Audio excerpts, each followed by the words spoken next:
Hello friends, welcome back.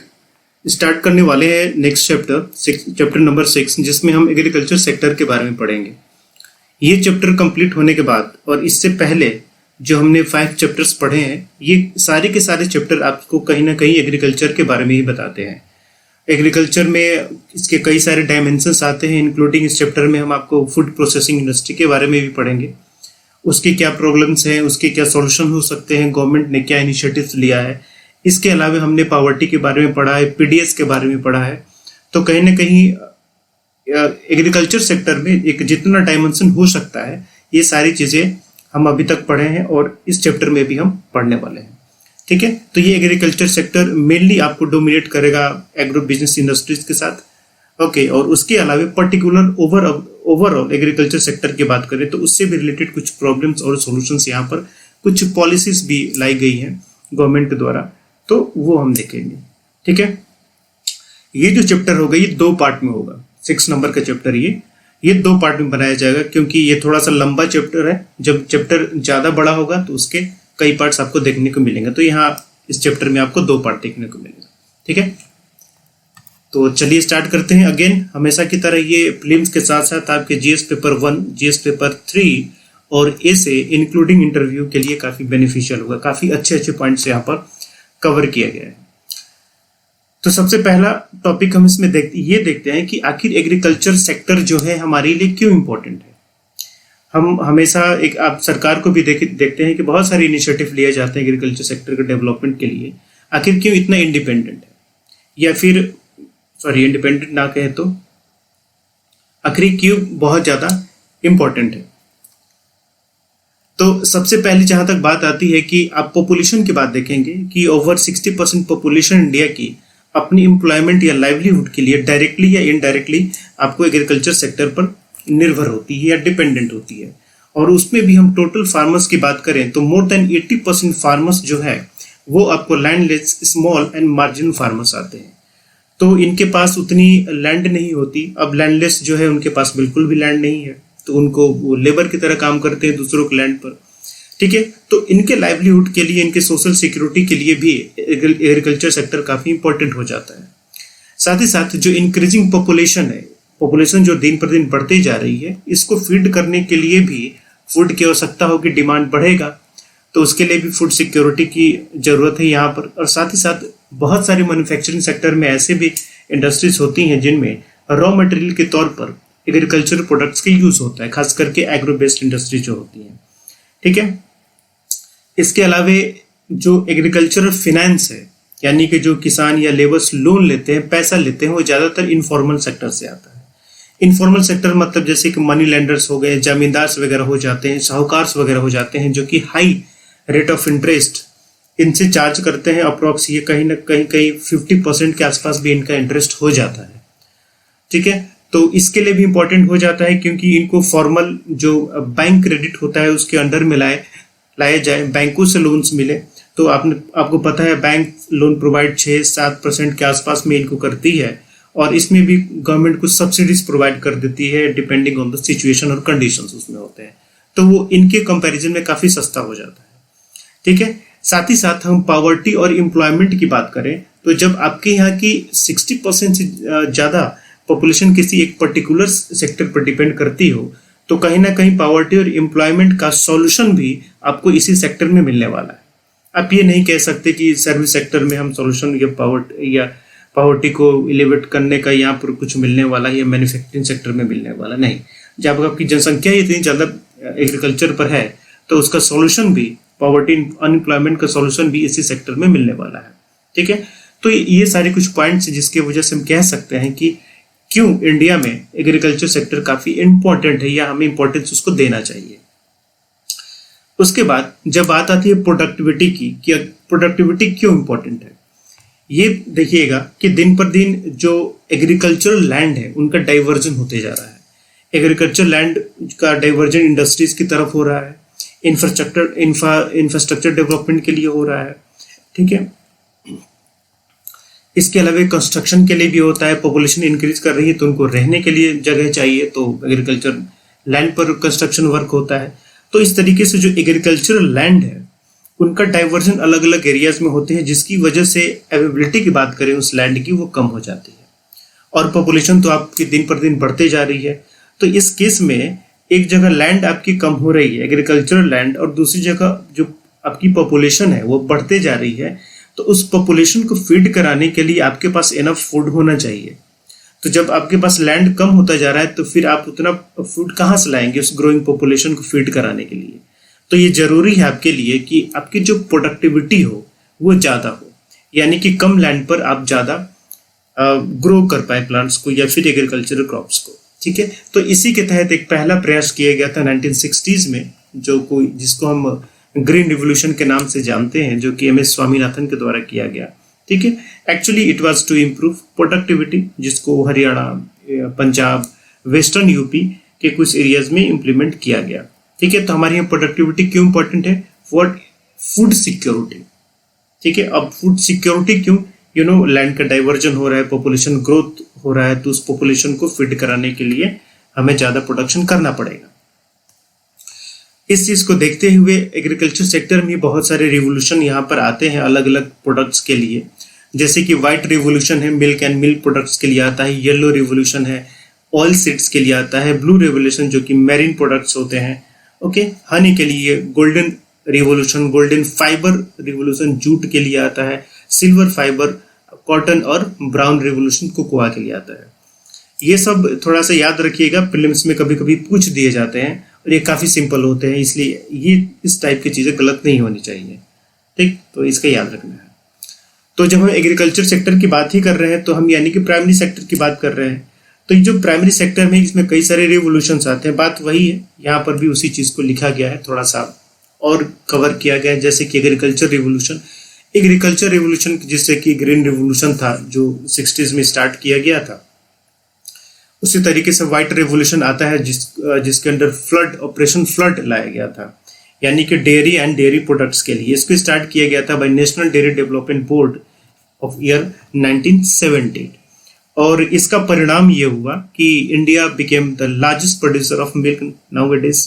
ठीक है, आज इंडिया में सबसे ज्यादा मिल्क का प्रोडक्शन किया जाता है। वर्ल्ड पूरे की बात करें तो इंडिया पहला उसमें स्थान आता है। Operation flood was completed in 3 phases. ठीक है, एक 70 से 79, एक 80 से 81 से 85, एक 85 से 96 के बीच में 3 फेजेस में ऑपरेशन फ्लड यानी कि व्हाइट रिवोल्यूशन को इम्प्लीमेंट किया जाता है।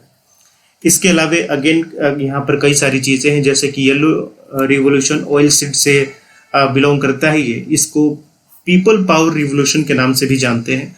ब्लू रिवोल्यूशन जो कि फिशरीज के से रिलेटेड है, यानी कि मैरीन प्रोडक्ट से रिलेटेड है। ये ब्राउन रिवोल्यूशन की बात करते, it is also known as leather non conventional cocoa production और टोमेटो प्रोडक्शन। तो ये अलग अलग चीजें के लिए सेम है। तो लेदर इंडस्ट्री के लिए भी या रिवोल्यूशन के लिए यूज किया जाता है।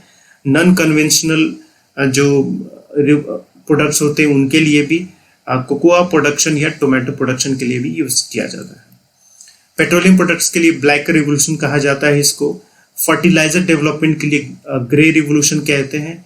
और गोल्डन रिवोल्यूशन जो कि 91 और 2003 के बीच में इसको इम्प्लीमेंट किया। गोल्डन रिवोल्यूशन हनी के लिए होता है, आपको पिछले स्लाइड में भी मिल जाएगा यहाँ पर। ठीक है, this is golden revolution for Honey. Golden fibre for jute production, pink revolution for onion production, pharmaceuticals and brown production के लिए, तो तीनों के लिए किया जाता है। रेड रिवोल्यूशन की बात करें तो मीट प्रोडक्शन के लिए, राउंड रिवोल्यूशन यानी कि पोटैटो प्रोडक्शन, सिल्वर यानी कि एग या poultry production, silver fibre revolution तो कॉटन प्रोडक्शन। तो थोड़ा याद रखिए, ये थोड़ा सा आपको थोड़ा सा डिफरेंस इसमें रखना होगा। Silver revolution, silver fibre revolution, दोनों अलग अलग चीजें हैं। फाइबर आ गया तो ये कॉटन हो गया, उसी तरीके से यहाँ पर था golden revolution and golden fibre revolution. उसके बाद आपको आलमंड रिवोल्यूशन यानी कि स्पाइस प्रोडक्शन, एवरग्रीन रिवोल्यूशन यानी कि ओवरऑल डेवलपमेंट ऑफ एग्रीकल्चर, यानी कि इसमें सारा चीज इंक्लूड किया जाएगा, क्रॉप्स लेके आपको ये जो भी एनिमल हस्बेंड्रीज वगैरह होती है सब कुछ इसमें इंक्लूड की जाएगी। Ambrosia revolution for connecting rivers and rainbow revolution includes horticulture like fruits, vegetable, floriculture, plantation, crops, spice and etc. and all. ठीक है, तो ये रेनबो इवोल्यूशन में आता है। अब यहाँ पर एक हम देखने वाले हैं पिंक रिवोल्यूशन के बारे में। तो अभी हमने देखा था पिंक रिवोल्यूशन, जिसमें कि अनियन रिवोल्यूशन होता है, प्राउंस होते हैं, और फार्मा इंडस्ट्रीज यानी कि फार्मास्यूटिकल इंडस्ट्रीज जो होती हैं, उनमें रिवोल्यूशन को भी हम पिंक रिवोल्यूशन कहते हैं। जो सेकेंड जनरेशन का पिंक रिवोल्यूशन की यहाँ पर बात की जा रही है, actually it is focusing on modernisation of meat and poultry industry. ठीक है, तो दो चीजों पर इसका ज्यादा कंसंट्रेशन देखने को मिलेगा second generation of pink revolution का। और वहीं यहाँ पर FAO के द्वारा, यानी कि फूड एंड एग्रीकल्चर ऑर्गेनाइजेशन, जो कि UN का एक पार्ट है, इन्होंने आपको एक 4 स्टेप फ्रेमवर्क प्रोवाइड किया है कि आप किस तरीके से जो मीट या पोल्ट्री इंडस्ट्री है उसको आप ज़्यादा डेवलप कर सकते हैं। तो इन्होंने 4 स्टेप के फ्रेमवर्क बताए हैं जिसको इंडिया यूज कर सकता है, जैसे कि setting of state of art meat processing elements. State of art यानी कि एक इंडिजिनस सिस्टम होना चाहिए हमारा, ठीक है, उसका यूज कर सकते हैं हम। Developing technology to raise male buffalo calves for meat production. अभी मेल बुफेलो की बात कर रहा है, फीमेल की हमारे यहाँ पर स्लाउटिंग जनरली नहीं की जाती है, क्योंकि उनसे हम डेयरी या फिर डेयरी प्रोडक्ट्स का भी यूज कर सकते हैं। दूध निकलता है, दूध के अलावा हम बहुत सारी और प्रोडक्ट्स बनाते हैं, तो फीमेल का यूज मेनली मीट प्रोडक्शन के लिए नहीं होता, यानी कि मेल का यूज किया जाता है। अब जैसे कि हमारे यहाँ बीफ का चलन नहीं है, तो हम इसको अपने अकॉर्डिंग मॉडिफाई कर सकते हैं, यानी कि जैसे कि आपको सीप रेयरिंग या फिर गोट रेयरिंग, पोल्ट्री रेयरिंग, ये सारी चीजें कर सकते हैं। ठीक है, तो कोई भी फ्रेमवर्क हो जो इंटरनेशनल ऑर्गेनाइजेशन के द्वारा दिया जाता है, उसको डोमेस्टिक सर्कमस्टेंसेस के अकॉर्डिंग मॉडिफाई करना पड़ता है। Increasing the number of farmers rearing buffalo under the contractual farming, यानी कि कॉन्ट्रैक्ट फार्मिंग की बात हो रही है यहाँ पर।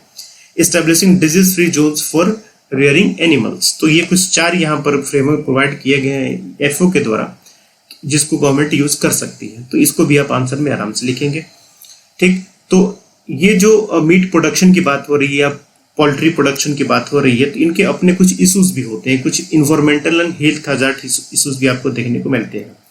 जैसे कि इन्वायरमेंटल इश्यूज की अगर हम बात करें, तो USA का एक डेटा है, यूनाइटेड स्टेट्स का, कि वहां पर जितने भी ग्रीन हाउस गैसेस की इमिशंस होती है, उसका 30% इमिशन सिर्फ केवल मीट प्रोडक्शन से आता है, और पोल्ट्री और डेयरी प्रोडक्शन से 80% ऑफ इमिशंस वहां पर आते हैं।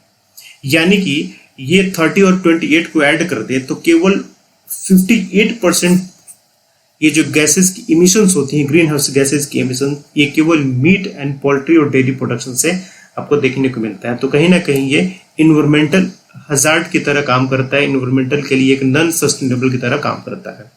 तो इस चीज को भी ध्यान में रखने की जरूरत है। साथ ही साथ ये हेल्थ हजार्ड भी है। क्यों?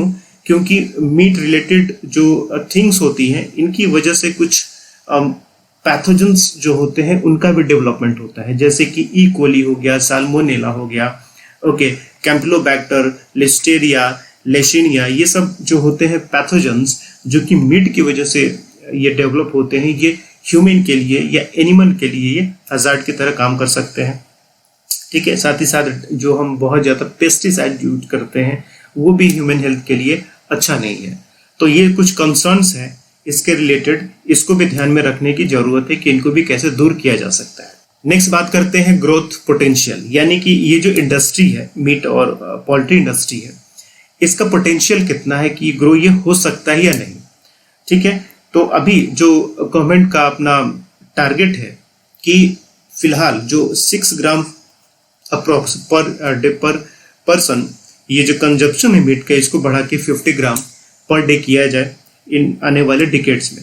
साथ ही साथ हम इंडिया की बात करें तो ग्लोबल मार्केट में इंडिया का जो परसेंटेज है वो 2% है approx global market in light of large life stock count. ठीक है, लाइफ स्टॉक काउंट का मतलब नंबर ऑफ कैटल्स जो होते हैं ना, उन्हीं के मतलब है, यानी कि इंडिया में सबसे ज्यादा वैसे तो पशु पाए जाते हैं, बहुत ज्यादा कैटल्स यहाँ पर पाए जाते हैं, और ये पूरे वर्ल्ड का लगभग 2% इनका ग्लोबल मार्केट में होता है। ठीक है, अगर हम इस मीट इंडस्ट्री की बात करें तो इनका हम ग्रोथ की बात करें तो करीब 8 से 15% के हिसाब से ही एनुअली ग्रो करते हैं, और अभी इनकी वैल्यू करीब $700 बिलियन से भी ज्यादा है। तो कह सकते हैं कि नियर आने वाले फ्यूचर में इसमें और ज्यादा ग्रोथ होने की पोटेंशियल है अभी। चैलेंजेस की बात करें तो बहुत सारे चैलेंजेस हैं. For example, meat production and export से related challenges, standardising the quality and safety aspect of meat and poultry. Okay, दूसरी चीज होगी. इसके अलावा creating infrastructure for modern slaughtering houses, okay, for meat testing facilities, for cold storage for the growth of meat and poultry processing sector for processing the meat products.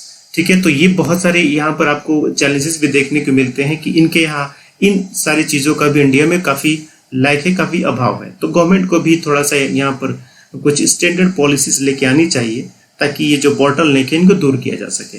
साथ ही साथ UN के जो FAO है, फूड एंड एग्रीकल्चर ऑर्गेनाइजेशन, इनके द्वारा जो 4 framework provide किए गए थे, जैसे हम लोगों ने यहाँ पर पीछे देखा, तो इसको भी इम्प्लीमेंट किया जा सकता है. साथ ही साथ हमें हाइजीन का भी ध्यान रखना है क्योंकि पैथोजेंस वगैरह भी ऐसे क्रिएट होते हैं, तो उसका भी हमें ध्यान रखना है. साथ ही साथ इन्वेस्टमेंट की काफ़ी कमी है इसमें, इस सेक्टर में इन्वेस्टमेंट की काफ़ी कमी है, तो इसको भी थोड़ा सा बढ़ाए जाने की ज़रूरत है. ओके, गवर्नमेंट पॉलिसीज़ की बात करें कि गवर्नमेंट ने कौन कौन सी इनिशिएटिव लिए हैं अभी तक इससे रिलेटेड, इसको डेवलप करने के लिए. तो ये देखेंगे, नो इनकम टैक्स और सेंट्रल एक्साइज. तो मीट प्रोडक्शन में किसी तरीके का इनकम टैक्स या सेंट्रल एक्साइज नहीं लगाया जाता है. साथ ही साथ ये जो पोल्ट्री एंड पोल्ट्री प्रोडक्ट्स होती हैं उनके एक्सपोर्ट पर भी किसी तरीके का रिस्ट्रिक्शन नहीं है. साथ ही साथ इनके ट्रांसपोर्ट पर भी गवर्नमेंट कुछ सब्सिडीज भी प्रोवाइड करती है. ओके, इसके अलावा इस सेक्टर में आपको 100% FDI को भी यहाँ पर अलाउ किया गया है. फॉरेन प्लेयर्स यहाँ पर आके कुछ बड़ा इंडस्ट्रीज वगैरह टाइप का कुछ फॉर्मल सेक्टर में स्टार्ट कर सकते हैं मीट प्रोडक्शन से लेके. ओके, साथ ही साथ यहाँ पर कुछ कॉम्प्रिहेंसिव स्कीम को लॉन्च करने की जरूरत है to address quality standard, contamination and deterioration of produce and the amount of meat wasted. ठीक है, तो इसके लिए कि स्टैंडर्ड्स, क्वालिटी स्टैंडर्ड्स क्या होने चाहिए, क्योंकि कभी कभी क्या एक्सपोर्ट किया जाता है जो मीट को, वो दूसरी कंट्री की जो टेस्टिंग एजेंसीज वगैरह होती हैं वो रोक देती हैं या फिर बैन लगा दिया जाता है, इंक्लूडिंग जैसे कि सैनिटरी और फाइटोसैनिटरी कॉजेस उनको देके कि इनके अंदर पैथोजेंस है, कुछ जर्म्स वगैरह है, कंटामिनेटेड है, तो वो लोग बैन कर देते हैं. तो ये थोड़ा सा हमें स्टैंडर्ड मेंटेन रखना होगा ताकि एक्सपोर्ट आसानी से किया जा सके. तो इन सारी चीज़ों के रिगार्डिंग एक न्यू एग्रीकल्चर पॉलिसी आपको 2000 में देखने को मिलती है. इसके फीचर्स के बारे में देखते हैं हम कि ये जो न्यू एग्रीकल्चर पॉलिसी थी इसका फीचर क्या था, इसका एम क्या था. ठीक है, अगेन ये आपके लिए मेंस आंसर राइटिंग के लिए बहुत इंपॉर्टेंट है. तो यहाँ पर ये कहा गया कि एग्रीकल्चर सेक्टर का जो एनुअल ग्रोथ होना चाहिए वो मिनिमम 4% होना चाहिए. अभी कितना होता है, करीब 2 से 2.5 के आसपास इसका ग्रोथ होता है. तो इसमें कहा गया कि मिनिमम 4% का यहाँ पर ग्रोथ होना चाहिए एग्रीकल्चर का. ज़्यादा से ज़्यादा फोकस आपको horticulture, animal husbandry, poultry, dairy and aquaculture को होना चाहिए, क्योंकि ये जो सेक्टर्स हैं ऐसे सेक्टर्स हैं जिसकी 2 तरीके की एबिलिटी होती है, यानी कि 2 काम कर सकते हैं. पहला काम ये है कि आपको ग्रोथ को इनिशिएट कर सकते हैं या फिर ग्रोथ को बढ़ा सकता है, और दूसरी चीज़ ये परचेजिंग पावर को भी इंक्रीज करते हैं.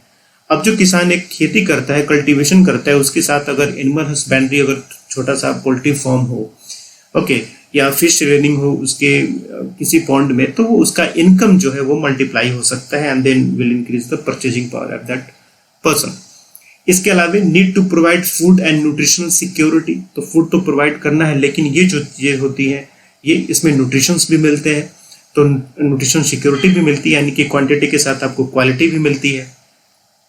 साथ ही साथ इसमें बायोटेक्नोलॉजी का यूज करना हो, न्यूअर जो प्लांट वेराइटीज होती है एंड देयर प्रोटेक्शन भी यहाँ पर काफी जरूरत है.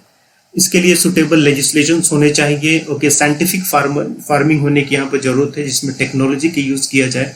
ओके, आप जैसे कि एग्जाम्पल आप लिख सकते हैं, जैसे कि आपको सॉइल हेल्थ कार्ड का एग्जाम्पल लिख सकते हैं. ये ठीक है, सॉइल हेल्थ कार्ड क्या है, एक तरीके से आप साइंटिफिक फार्मिंग का ही एक पार्ट है जहाँ पर सॉइल्स की टेस्टिंग की जाती है और उसके अकॉर्डिंग बताया जाता है कि सॉइल में किस फर्टिलाइजर या किस न्यूट्रिएंट्स की कमी है, तो उसके अकॉर्डिंग वो चीज़ वो आपको फर्टिलाइजर्स में दिया जाता है और उसके अकॉर्डिंग वहाँ पर क्रॉप उगाए जा सकते हैं उस सॉइल में। ओके, टेक्नोलॉजी एडवांसमेंट, तो ये सारी चीज़ें आपको उसी तरीके से होती है। तो एग्जाम्पल आप इस तरीके से लिख सकते हैं। इसके अलावा focus on agri and social forestry for maintaining ecological balance, यानी कि एग्रीकल्चर होना चाहिए, साथ ही साथ सोशल फॉरेस्ट्री का भी काम है। तो सोशल फॉरेस्ट्री ये होती है जैसे कि कोई कॉमन लैंड है, वहाँ पर ट्रीज वगैरह प्लांटेशन वगैरह ये हो जाए।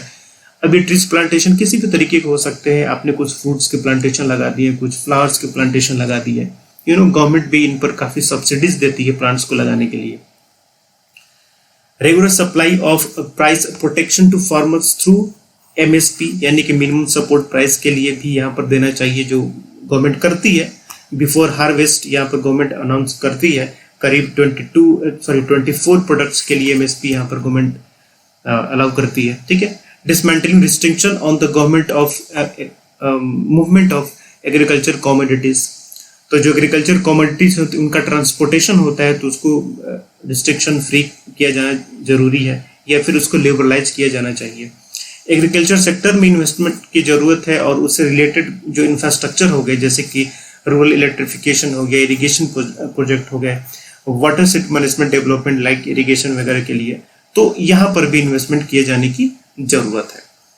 ठीक है। Now create of form employment, और खास करके एग्रो प्रोसेसिंग यूनिट्स में। तो ऑफ फॉर्म एम्प्लॉयमेंट का मतलब कि आप कल्टीवेशन नहीं कर रहे हैं, लेकिन उससे रिलेटेड जो अलाइड इंडस्ट्रीज वगैरह है या काम है उसमें आप एम्प्लॉयड है। लैंड रिफॉर्म्स लाने की जरूरत है, तो जैसे कि बेटर लैंड डिस्ट्रीब्यूशन हो पाए, consolidation and redistribution of surplus land to landless farmers. Okay, national agriculture insurance corporation ये क्या करे कि ये इंश्योरेंस प्रोवाइड करे in the fail of crops your drought और फ्लड्स वॉट एवर। तो इसके लिए आप एग्जाम्पल पर लिख सकते हैं, जो कि आपको क्रॉप फसल बीमा योजना है, पीएम फसल बीमा योजना, उसका आप एग्जाम्पल यहाँ पर लिख सकते हैं। ठीक है। And now allowing private player participate through contract farming, तो अभी एक एक्ट भी आया हुआ था जिसकी वजह से आप फार्मर प्रोटेक्ट देख रहे हैं, उसमें कॉन्ट्रैक्ट फार्मिंग की भी बात की गई है। ठीक है। तो लेकिन ये सारी चीजें तो इस पॉलिसी के द्वारा प्रोवाइड कर दी गई। एक्चुअली ये सॉल्यूशन है, अगर आपके लिए एग्जाम में लिखने के लिए आता है कि जो प्रॉब्लम क्या है एग्रीकल्चर सेक्टर में, सॉल्यूशन क्या हो सकता है, तो ये सारे सॉल्यूशंस है। प्रॉब्लम्स भी आपको बहुत सारी अभी देखने को मिलेंगी इस चैप्टर में। ठीक है। लेकिन सेंट्रल गवर्नमेंट एक फ्रेमवर्क बना सकती है, उसको इम्प्लीमेंट नहीं करा सकती। क्यों? क्योंकि एग्रीकल्चर एक्चुअली ये डोमेन है स्टेट गवर्नमेंट का। ठीक है, ये स्टेट गवर्नमेंट के ऊपर इसका रहता है, तो यहाँ पर पूरा का पूरा जो रिस्पॉन्सिबिलिटी होती है वो स्टेट गवर्नमेंट की होती है इसको इम्प्लीमेंट करनी। अदरवाइज जो सेंट्रल गवर्नमेंट प्रोवाइड करेगा वो ओनली इंडिकेटिव टाइप का ही होगा, जिसे स्टेट गवर्नमेंट को फॉलो करना है या नहीं करना है वो उनको डिसाइड करना है। इसके बाद जो नेक्स्ट टॉपिक आता है एग्रीकल्चर एक्सपोर्ट पॉलिसी आता है 2018 में। यहाँ पर बात की गई थी कि फार्मर्स क्या जो प्रोड्यूस होता है या एग्रीकल्चर जो क्रॉप्स होते हैं उनकी एक्सपोर्ट की बात की गई। ठीक है। तो इसमें कहा गया कि जो कि अभी फिलहाल करीब 30+ बिलियन डॉलर के आसपास जो एक्सपोर्ट किया जाता है, इसको 2022 तक 60+ बिलियन डॉलर किया जाना है। साथ ही साथ नेक्स्ट फ्यू ईयर्स में इसको और बढ़ा के 100 बिलियन डॉलर्स तक का एक्सपोर्ट करने की यहाँ पर बात की गई है 2018 की एक्सपोर्ट पॉलिसी में। यहाँ पर यह भी कहा गया कि इंडिया का जो एक्सपोर्ट बास्केट है इसको भी डाइवर्सिफाई करने की जरूरत है, और इसमें और भी अलग अलग क्रॉप्स या फिर कमोडिटीज को ऐड किया जाना चाहिए। ठीक है। साथ ही साथ इसमें यह भी कहा गया कि promote indigenous, organic, traditional, non traditional agriculture products export, यानी कि जो हमारे यहाँ ट्रेडिशनली प्रोड्यूस किए जाते हैं या ऑर्गेनिक जो क्रॉप्स होते हैं इनके एक्सपोर्ट को भी बढ़ावा देने की जरूरत है। साथ ही साथ कुछ बैरियर्स होते हैं उनको भी दूर करना होगा। ओके, जैसे कि मार्केट को एक्सेस करना, किसान सही तरीके से इसको एक्सेस कर पाए मार्केट को। ओके, जो ट्रेड बैरियर्स होते हैं उनके लिए भी फिजिबिलिटी थोड़ी सी आनी चाहिए पॉलिसी वगैरह में। Okay, and deal with the sanitary and phytosanitary issues जो होते हैं खास करके क्वालिटी से रिलेटेड, तो ये बातों को भी ध्यान में रखने की जरूरत है। ठीक है। साथ ही साथ India strive to double India share in world agri export by integrating with global value chain. तो इसमें ये भी कहा गया कि हम आगे आने वाले समय में इंडिया के एक्सपोर्ट को डबल करने वाले हैं रिगार्डिंग एग्रीकल्चर कमोडिटीज। ठीक है, एंड नाउ ये जो पूरा होगा इस तरीके से हम फार्मर्स को क्या कर पाएंगे, जो ग्लोबल मार्केट है उसके साथ इसका कंसोलिडेशन होगा और इसकी वजह से फार्मर्स की इनकम को बढ़ाया जा सकता है। तो कहीं ना कहीं जैसे कहा गया था कि फार्मर की इनकम को डबल करना है 2022 तक, ये सारा उसी के अंडर में ये सारी चीजें होती आ रही है। ठीक है, तो ये अभी हमने पढ़ा फर्स्ट पार्ट में। इसके बाद जो सेकेंड पार्ट हम पढ़ेंगे उसमें रेनबो रेवोल्यूशन के बारे में हम स्टार्ट करेंगे। ठीक है, और फिर उसके बाद ये चैप्टर को हम कंप्लीट करेंगे। चलिए, तो thank you and good luck.